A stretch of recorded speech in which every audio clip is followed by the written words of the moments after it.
The bank manager's face went pale as my mother screamed across the marble floor of First National. "What do you mean the account is empty?" I stood 3 feet behind them, phone in hand, watching the stock ticker climb. Tesla had just announced their breakthrough in solid-state batteries. My portfolio had gained another $43,000 in the last hour. "Mrs. Chen, according to our records, the account was legally closed by the account holder, your daughter Jessica, 6 months ago. The funds were transferred to an external investment account." The manager's voice was professionally sympathetic, but I caught the slight curl of amusement at his lips. He'd seen entitled families before. My sister Melody clutched Mom's arm, her perfectly manicured nails digging into the cashmere coat I'd bought Mom 2 years ago, in my previous life. "But Daddy promised me that money. Jessica said I could have it for my wedding." I had said that 3 weeks before I died. In my first life, I'd stood in this exact bank on March 15th, 2024, and transferred my entire savings, $230,000, every penny I'd earned from age 15 to 28 through tutoring, part-time jobs, freelancing, and a decade of relentless saving, into Melody's account. She'd cried such pretty tears, talking about her dream wedding to Brandon, about how they couldn't afford the venue at the Rosewood Manor, about how she'd always looked up to me. I'd died 4 months later. Workplace accident, they said. Faulty electrical wiring in the office building where I worked as a senior analyst. 28 years old, and I'd burned to death trapped in a third-floor office while my colleagues escaped. At my funeral, Melody had worn Marquesa, her wedding dress. She'd gotten engaged to Brandon 2 weeks after my death, apparently, and they'd moved up the ceremony to just 3 months after I died. The Rosewood Manor had looked beautiful in the photos my coworker showed me later, after I woke up. I woke up on January 1st, 2024, New Year's Day, in my childhood bed, in my parents' house, 28 years old, but back at the beginning of the year, I would die. The year I would hand over my life savings and get nothing but a cheap funeral with my sister in couture. Now it was September, and I was watching my family realize that I'd already known, already prepared. "Jessica." My father's voice cut through Melody's theatrical sobbing. He turned, and his eyes, the same dark brown as mine, were cold. "What did you do?" I met his gaze steadily. In my previous life, I would have crumbled under that look. "I invested my money, Dad. It's my account, my name, my money that I earned." "We're family." Mom's voice pitched high, that particular frequency that used to make me feel like my chest was caving in. "Family shares. Family helps each other." "You're right," I said calmly. "We should help each other. When's the last time any of you helped me?" Silence was delicious. Melody's face crumpled. "How can you be so selfish? I'm your sister." "And I'm your sister," I replied. "But you've never treated me like it." I walked out of the bank. Behind me, Mom started crying, the loud, gasping kind she'd always deployed when she wanted attention. Dad would console her. Melody would cry harder. They'd go home and call their friends, paint me as the villain, the ungrateful daughter who'd stolen from her own family. Let them. I had $573,000 now, and the market was about to get very, very interesting. I wasn't always the family disappointment. When I was born, I was everything my parents wanted: healthy, smart, easy. I walked at 9 months. I spoke in full sentences at 18 months. I taught myself to read at 3. Then Melody was born when I was 6, and the calculus changed. Melody was beautiful, porcelain skin, enormous eyes, delicate features. She looked like a doll. Strangers stopped my mother on the street to coo over her. I was cute enough, but next to Melody, I was ordinary. Brown hair to her black silk. Average height to her petite frame. Forgettable. My parents didn't mean to neglect me. At least I don't think they did at first. But Melody was special. Melody needed special schools for gifted children. She was average at best, but pretty girls always seem smarter. Melody needed dance classes and piano lessons and art tutoring. Melody needed the best clothes because first impressions matter, and she has such potential. I could handle myself, couldn't I? I was smart. I was capable. I didn't need the same attention. By the time I was 12, I was making my own lunches and walking myself to school. Melody had a driver. By 15, I was working part-time at a tutoring center to pay for my own school supplies and clothes. Melody got an allowance that was 3 times my hourly wage. "You're so mature, Jessica," Mom would say, like it was a compliment, like I'd chosen to raise myself. I got into Stanford with a full ride. My parents took me to dinner at Olive Garden. When Melody got into UCLA 2 years later with mediocre grades and my father's generous donation, they threw a party for 100 people at a country club. I graduated summa cum laude with a degree in economics and data science. My parents didn't come to the ceremony. Melody had a dance recital the same weekend. I got a job at a prestigious investment firm in San Francisco. My starting salary was $90,000. "That's wonderful, honey," Mom said over the phone. "Listen, Melody needs a cosigner for an apartment near campus. Her credit isn't established yet. You'll do that, right?" I did. Of course I did. Family helps family. For 13 years after college, I climbed the corporate ladder. I became a senior analyst. I made good money, really good money. I saved religiously because I was terrified of ending up like my parents, who lived paycheck to paycheck despite both having decent jobs. They couldn't save because Melody always needed something. When Melody dropped out of UCLA in her junior year to find herself, I paid off her student loans, $27,000. When she got into credit card debt buying designer clothes for her Instagram, I paid that off too, $15,000. When she wrecked her car driving drunk and needed a lawyer, I hired the best one I could afford, $35,000. Every time, my parents would praise me for being such a good sister. Every time, Melody would hug me and promise to pay me back someday. She never did. I didn't mind, really. Or I told myself I didn't mind. She was my little sister. I was supposed to take care of her. Then came March 2024, original timeline. Melody called me sobbing. She'd met the man of her dreams, Brandon, a marketing manager at a tech startup. He'd proposed. She wanted the wedding of her dreams at Rosewood Manor, but it cost $60,000 just for the venue, and she needed money for the dress, the catering, the flowers, everything. The total would be around $230,000. "I know it's a lot," she cried. "But Jessica, you're so successful. You have all this money just sitting there. You don't even spend it on anything. What are you saving it for? You're not even dating anyone. I'm actually using it for something important. For love." The implication was clear. My life was empty and meaningless. Her life was full of romance and beauty. My money would be wasted on me. I'd been so tired from working 60-hour weeks, tired from being the responsible one, tired from being invisible. "Okay," I said. Okay, I'd said. "Okay, Mel, you can have it." She'd squealed with joy. Mom and Dad called me that night, voices warm with approval for the first time in years. "You're doing such a good thing, Jessica. This is what family means." I transferred the money on March 15th, all of it, my entire safety net gone in 30 seconds of electronic banking. I died on July 18th. The fire started in the electrical room on the first floor. Faulty wiring, the investigation concluded. The building was old, renovated twice, but never up to code. The fire spread faster than anyone anticipated. Most people got out. I was on the third floor in a corner office, the office I'd worked so hard to earn. The smoke was so thick I couldn't see the door. I tried the window, but it was sealed shut, modern building design. I called 911. I could hear the operator's voice telling me to stay calm, to cover my mouth, to stay low. I couldn't breathe. The heat was incredible. My skin was blistering. The last thing I remembered was thinking, I gave Melody everything, and I'm going to die with nothing. Then I woke up in my childhood bedroom on New Year's Day 2024 with my phone alarm blaring Celebration by Kool and the Gang, the song I'd set months ago in anticipation of a good year. I lay there for 10 minutes touching my arms, no burns, no scars. I checked my phone. January 1st, 2024. I checked my bank account, $230,000. I started laughing, then crying, then laughing again until my mother banged on the door and asked if I was having a breakdown. "No, Mom," I called back. "I'm fine, better than fine." I spent the first week in a daze, testing the boundaries of my knowledge. I knew what stocks would surge. I knew which companies would announce mergers.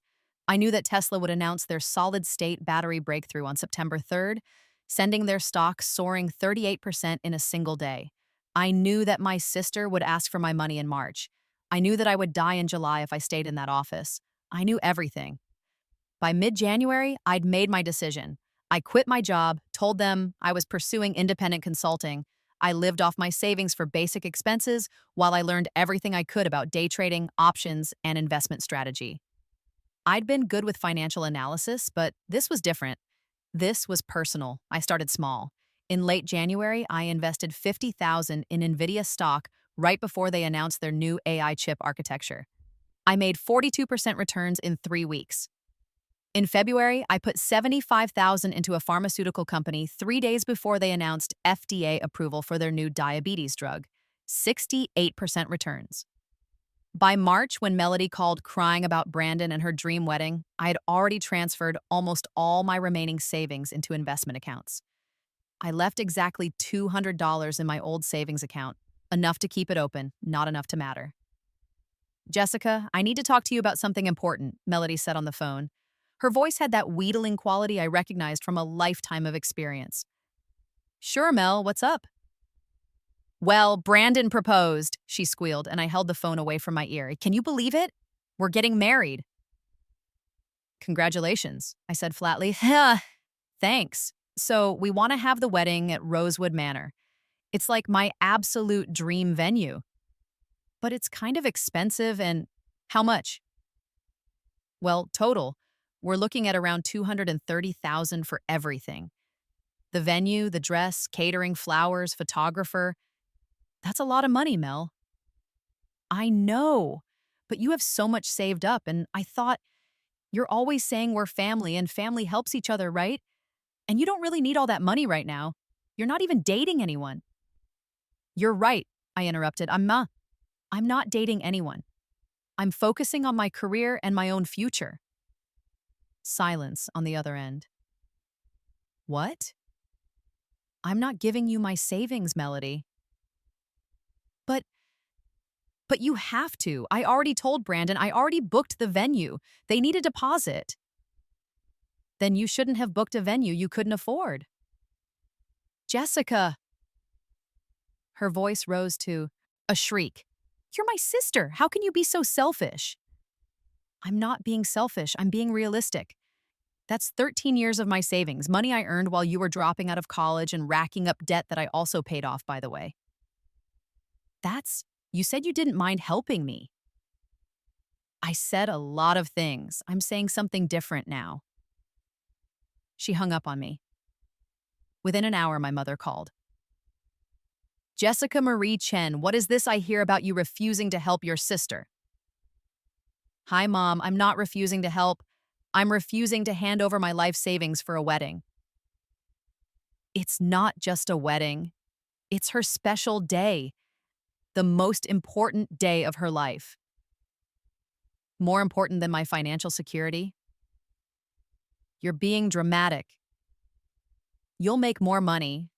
This is Melody's one chance to have the wedding she's always dreamed about. She's 26 years old. She can save up for her own wedding. You know she doesn't make as much as you do because she dropped out of college, because she can't hold down a job for more than 6 months, because you and Dad have enabled her entire life." Mom gasped like I'd slapped her.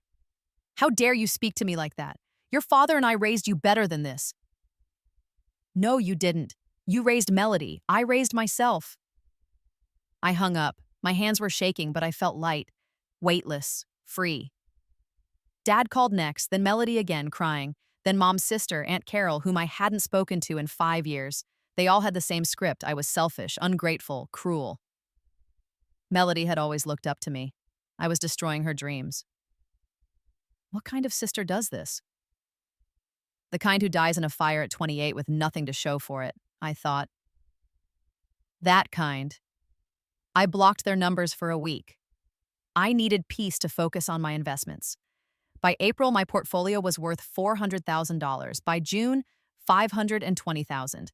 In early July, I called my office building's property management and filed an anonymous tip about the electrical system in the building where I used to work. I included detailed documentation of code violations, documentation I'd looked up after my rebirth, after I'd researched how the fire had started. They were furious at first, but when their own inspectors confirmed the issues, they shut down the building for emergency repairs. On July 18th, the day I would have died, I went to the beach. I swam in the ocean. I ate overpriced fish tacos. I watched the sunset. I didn't burn. By August, my family's anger had calcified into something cold and permanent. I unblocked their numbers. The messages that flooded in were vicious. Melody had convinced some other relatives to lend her money. Not enough for Rosewood Manor, but enough for a decent wedding at a local hotel. The messages made it clear I wasn't invited. Fine by me. Then came September and Melody made a mistake. She'd somehow gotten access to my parents' mortgage documents. I don't know. How? Probably Dad left them out or Mom told her where they kept the files. She saw that my parents had listed me as a beneficiary on their life insurance and as the person to inherit their house when they died. She was furious. After everything, they're still leaving everything to you, she screamed at them, according to the voicemail Mom left me in tears. I'm the one who visits every week. I'm the one who calls and cares about you. Jessica has been ignoring us for months. My parents, desperate to placate her, did something monumentally stupid. They called me with a proposal. Jessica, we want to make things fair. We're going to sign over the house to Melody now while we're still alive. We'll continue living here, of course, but she'll own it. And we think you should also transfer your savings account, whatever's left in it, to her as well, to make up for the wedding money, to show that there are no hard feelings. I'd been expecting something like this. Sure, I said. Mom sounded shocked. Really? Really. Let's meet at the bank on September 15th. I'll authorize the transfer of my savings account to Melody's name. I could hear the relief in her voice. Oh, Jessica, thank you. This means so much. You're finally acting like family again. Yeah, I said, family. I hung up and smiled. September 15th arrived. I dressed carefully, black blazer, white shirt, tailored pants. Professional, confident. I looked like the successful analyst I'd been in my previous life. I met them at First National at 10 a.m. Mom, Dad, and Melody were already there, huddled with a bank manager. They looked up when I walked in. Jessica? Melody's voice was bright, performative. Thank you so much for doing this. It really means a lot that we can move past everything. Of course, I said smoothly. Shall we get started? The manager, a middle-aged man named Robert Chen, no relation, looked uncomfortable. Ms. Chen, Jessica, I need to confirm that you understand what you're doing. You're transferring your entire savings account to your sister? That's correct. The account currently shows a balance of $200. Is that accurate? Melody's head snapped toward me. What? Yes, I told Robert, so that's accurate. $200? Mom's voice rose. Where's the rest of it? I invested it, I said calmly. It's my money. I can do what I want with it. You? Dad stood up, his face reddening. You lied to us. You said you'd transfer your account. I am transferring my account. My savings account, which has $200 in it. You didn't ask about my other accounts. Melody looked like she was about to cry. You did this on purpose. You let us think. I let you think whatever you wanted to think. You assumed I'd just hand over everything I'd worked for, again, like I always did. I turned to Robert. I'd like to close this account entirely, actually. Transfer the $200 to my checking and close it. Of course, Ms. Chen. No. Mom reached for my arm. Jessica, you can't do this. We're family. I pulled away from her. You keep saying that. Family. But you've never treated me like family. You've treated me like a piggy bank.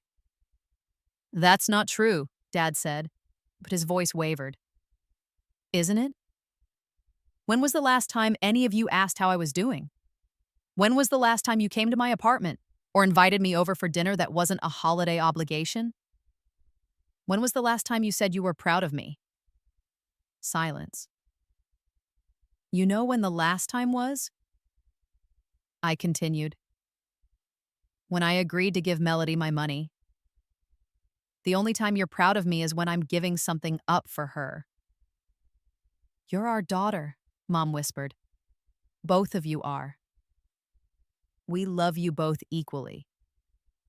"No, you don't, and I'm done pretending you do." I turned back to Robert. "Close the account. I'm done here." "Jessica Marie Chen!" Dad's voice thundered through the bank. Other customers turned to stare. "We raised you. We fed you and clothed you and put a roof over your head. You owe us." I looked at him, really looked at him. In my previous life, I'd always thought my father was a tall man, imposing and strong.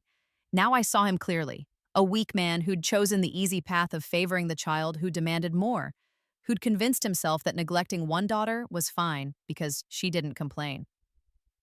"I don't owe you anything," I said quietly. "I was a child. That was your job as parents. And you didn't even do it well."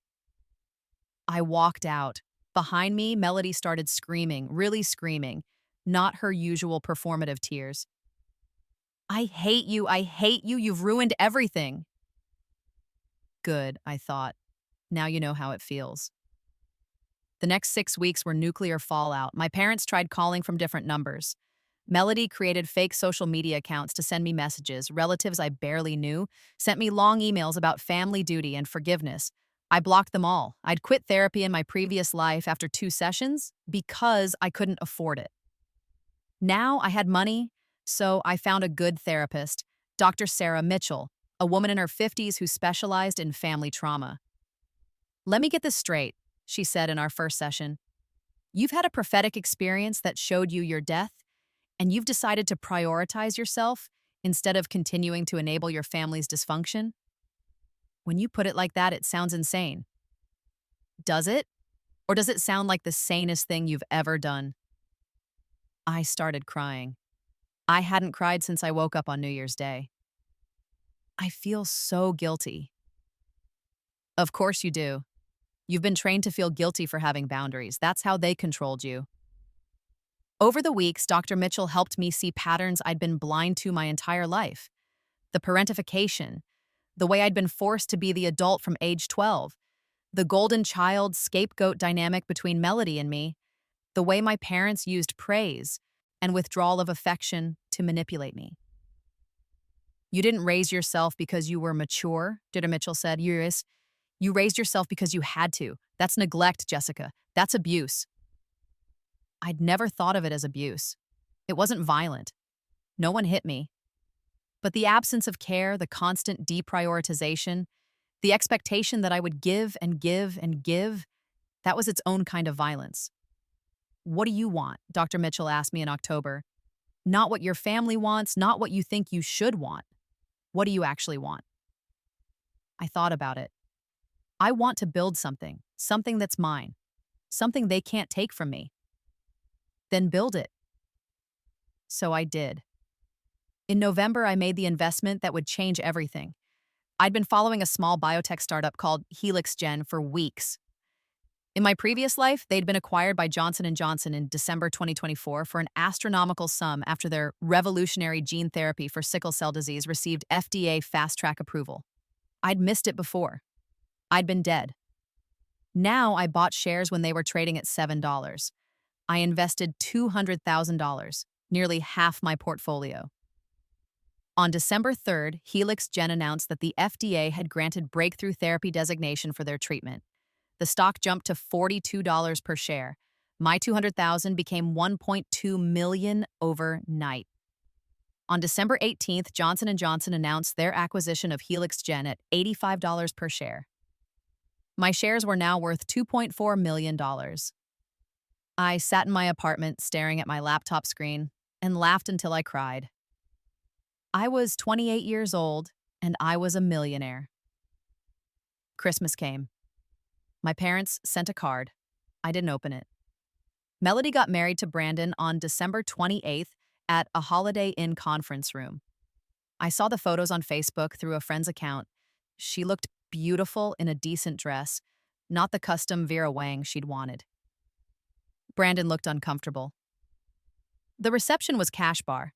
I spent Christmas in Thailand, snorkeling and eating street food and sleeping in a beachfront villa that cost $3,000 a night. On New Year's Eve, I stood on the balcony watching fireworks over the ocean and thought, I'm alive. I'm free. I won. January 2025 arrived. 1 year since I'd woken up in my childhood bed. I'd been planning this for months. I'd consulted with lawyers, accountants, and real estate experts. I'd learned everything I could about property law and estate planning. My parents' house, the house where I grew up, where Melody now technically owned, had significant problems. The foundation was cracked, the roof needed replacing, the plumbing was ancient. In my previous life, these problems had caused a catastrophic pipe burst in March 2025 that resulted in over $80,000 in damage. My parents had insurance, but not enough. They'd had to take out a loan to fix it, a loan they'd struggled to pay. But now Melody owned the house, which meant Melody was responsible. The pipe burst happened right on schedule, March 14th, 2025. I knew because Mom called me from a number I hadn't blocked yet, crying. Jessica, please, we need help. The house is flooded. Melody doesn't have the money to fix it, and the insurance won't cover everything, and we don't know what to do. That sounds difficult, I said. Could you lend us money? Just a loan. We'll pay you back. No. Jessica, please, we're your parents. We're living in a hotel. All our things are ruined. You signed the house over to Melody. She's the owner. She's responsible. She can't afford this. You know she can't. That sounds like something she should have considered before accepting ownership of a house. How can you be so cruel? I took a deep breath. Mom, do you remember when I was 16 and I needed money for the SAT prep course? I asked you and Dad for help, and you said I needed to learn financial responsibility. So I worked 30 hours a week at the tutoring center while maintaining straight A's. Do you remember that? Silence. Do you remember when Melody crashed her car and I paid for the lawyer? Or when I paid off her student loans? Or her credit cards? Do you remember any of the times I helped and no one ever paid me back or even said thank you? We did thank you. You thanked me for doing what you expected me to do. You never asked if I could afford it. You never considered that I might want to use that money for myself. You just assumed I'd give it because that's what I always did. What do you want from us? Mom's voice broke. You want us to apologize? Fine, I'm sorry. I'm sorry we weren't perfect parents. I'm sorry we didn't always treat you fairly. Is that what you want to hear?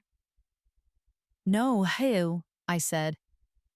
I want you to understand. You chose Melody over me every single day of my life.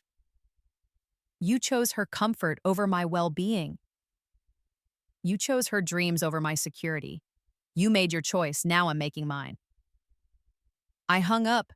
They called from different numbers. Melody sent me long, rambling text messages calling me every name she could think of.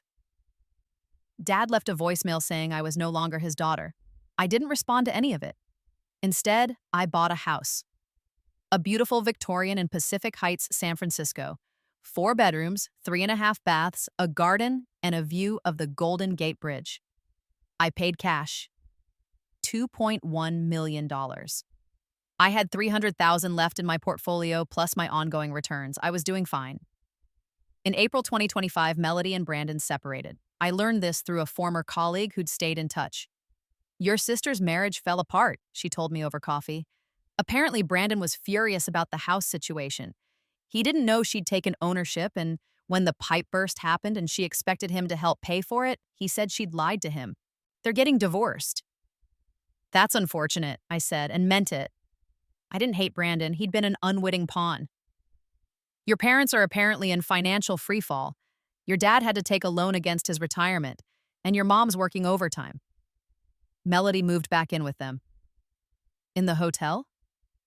No, they managed to fix the house enough to live in it, but it's pretty rough. I sipped my latte. It was a beautiful spring day, and I had a meeting with a financial advisor in an hour to discuss investment properties. How do you feel about all of it? My colleague asked carefully. I feel free, I said, and I did. Summer 2025 came. I'd been reborn for 18 months now, and my life was unrecognizable. I started a consulting business, financial analysis for tech startups, helping them optimize their investment strategies. My knowledge of what was coming in the market made me invaluable. Within 3 months, I had 6 clients paying me $15,000 a month each. I hired an assistant, a sharp recent grad named Maya, who reminded me of myself at her age. I paid her well and mentored her properly. I went on dates, I traveled. I took up painting, something I'd always wanted to do but never had time for. I lived. In August, I got a letter from an attorney representing my parents. They were suing me for financial elder abuse, claiming I had a moral and legal obligation to support them. I handed the letter to my own attorney, a fierce woman named Patricia Wu, who specialized in family law. They don't have a case, Patricia said after reviewing the letter. You're an adult child with no legal obligation to support your parents, especially given that they're both employed and not elderly or disabled. This is harassment. So what do? We countersue for harassment and emotional distress. And we win. We did. The case was dismissed with prejudice, meaning they couldn't file again. The judge, a woman in her 60s, had reviewed all the documentation. My therapist's notes, the bank records showing the one-sided flow of money over the years, the testimony from colleagues about my parents' and sister's behavior. I find no evidence of wrongdoing by the defendant, the judge said. In fact, the record shows a concerning pattern of financial exploitation of Ms. Jessica Chen by her family members. Case dismissed. My parents were ordered to pay my legal fees, $12,000. I heard later that Melody had to pick up a second job to help them pay it. September 2025 arrived, the 2-year anniversary of the bank confrontation. Though my family didn't know it had been an anniversary for me, my business was thriving. I'd made $3.8 million in the past year through a combination of consulting fees and strategic investments. I'd bought 2 more properties, rental investments that generated passive income. I was 30 years old. I was wealthy, I was successful, and I was happy. One evening, I got a message from an unknown number. I almost deleted it, but something made me open it. Jessica, it's Mom. Please don't delete this. I'm writing because I need you to know something. Your father had a stroke last month. He's okay. He'll recover. But it scared us. We realized how much time we've wasted fighting. I want to talk, please. Just coffee. 1 hour. That's all I ask. I stared at the message for a long time. Dr. Mitchell and I had talked about this possibility. You're under no obligation to reconcile, she'd said. Forgiveness isn't required for healing. But if you do choose to engage with them again, it needs to be on your terms, with boundaries, with the understanding that you don't need them. They need you. I thought about it for a week. Then I replied, coffee, neutral location, 1 hour, and Mom, I'm coming because I choose to, not because I owe you anything. We're clear on that? Yes, thank you. We met at a Starbucks in Millbrae, halfway between our locations. Mom looked older than I remembered, grayer, thinner, tired. She was 58 but looked 70. We sat down. She ordered chamomile tea. I ordered a black coffee. You look good, she said quietly. Healthy. I am. I'm glad. She wrapped her hands around her cup. I don't know how to start this. Start with the truth. She took a breath. We failed you, your father and I. We knew it even at the time, but we told ourselves you were fine, that you didn't need us the way Melody did. But the truth is, Melody didn't need us more. She was just louder about wanting us. I said nothing. You were so competent, Mom continued. So smart and capable and independent. It was easy to let you handle things yourself, and Melody was so fragile, isn't the right word, demanding. She demanded our attention, and we gave it to her because it was easier than fighting. You never demanded anything, so we gave you nothing. You gave me expectations, I said. You expected me to always help, always give, always be the bigger person. Yes. Her voice cracked. And you were? Until you weren't. And when you stopped, We reacted like you'd committed some terrible crime, when really you just started acting like we should have been acting all along, like someone with self respect. Why now? I asked. Why reach out now? Because your father almost died, and I realized I might lose him without ever making this right. And because Melody finally told me the truth. What truth? About the wedding. Mom's eyes filled with tears. She told me last month that you'd already told her no in March of 2024, but she went ahead and told us you'd agreed. She lied because she wanted us to pressure you. And we did. We called you selfish and cruel, and you were just protecting yourself. I sat back. She told you that? The stroke scared her too. It made her think about things. She's in therapy now, actually. Real therapy, not the life coach nonsense she was doing before. Good for her. She knows she can't undo what she's done. None of us can. But she wanted me to tell you, she's sorry. Really sorry. I felt something loosen in my chest. Not forgiveness, not yet. But something. What do you want, Mom? I want to know my daughter, she said simply. I want to know who you are, what your life is like, what makes you happy. I want to be your mother, if you'll let me. Not because you owe me anything, or because family has to stay together, but because I genuinely want to know you. I looked at her. This woman who'd given birth to me, who'd fed me and clothed me, and then slowly forgotten I existed. This woman who'd chosen my sister over me for 24 years. I don't need you, I said. I want you to understand that. I don't need your approval or your support or your love. I've built a life I'm proud of, and I did it without you. I know. Tears rolled down her cheeks. I know you don't need me. But maybe I need you. Maybe I need to learn who you are. Maybe it's selfish, but I'm asking anyway. I thought about it. I could walk away. I could leave her here with her chamomile tea and her regrets. I could keep living my beautiful, successful, independent life and never look back. But something Dr. Mitchell said came back to me. Healing isn't about them. It's about you, about what you need to feel whole. Did I need a relationship with my mother to feel whole? No. Did I want one maybe, on my terms? Maybe.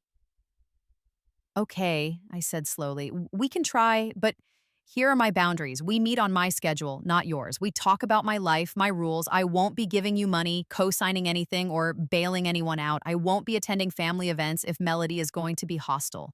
And if you violate my boundaries, I'm gone. No second chances this time. Mom nodded quickly. Okay, yes, whatever you need. And Mom, I need you to say it, out loud, what you did wrong. She swallowed hard. We neglected you. We parentified you. We treated you like a resource instead of a daughter. We favored Melody because it was easier, and we made you responsible for her well-being when that should have been our job. We took advantage of your love and your competence, and we never appreciated you. We hurt you deeply and repeatedly, and we didn't stop until you forced us to. I'm sorry, Jessica. I'm so sorry. I felt tears prick my eyes. Okay. Okay. Okay, we can try. She reached across the table like she might take my hand, then stopped herself. Can I hug you? I hesitated, then nodded.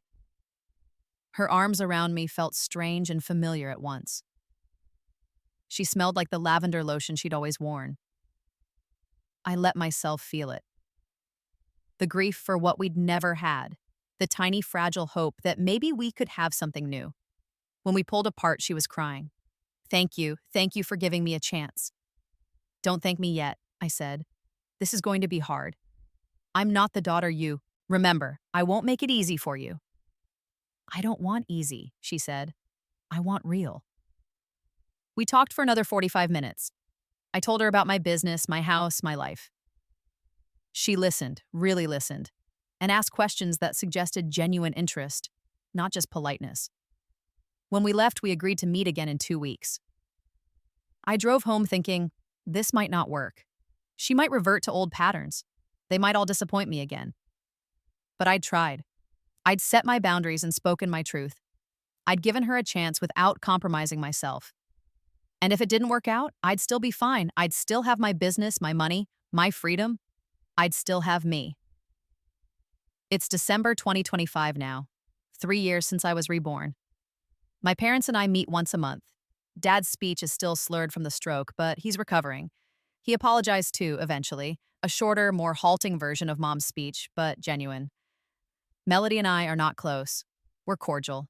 She sends me occasional texts. Saw this article and thought of you, or hope you're well. I respond briefly. We're working our way towards something like sisterhood, but it's slow. She has her own healing to do. The house situation resolved itself when my parents sold the property at a loss, but enough to pay off their debts.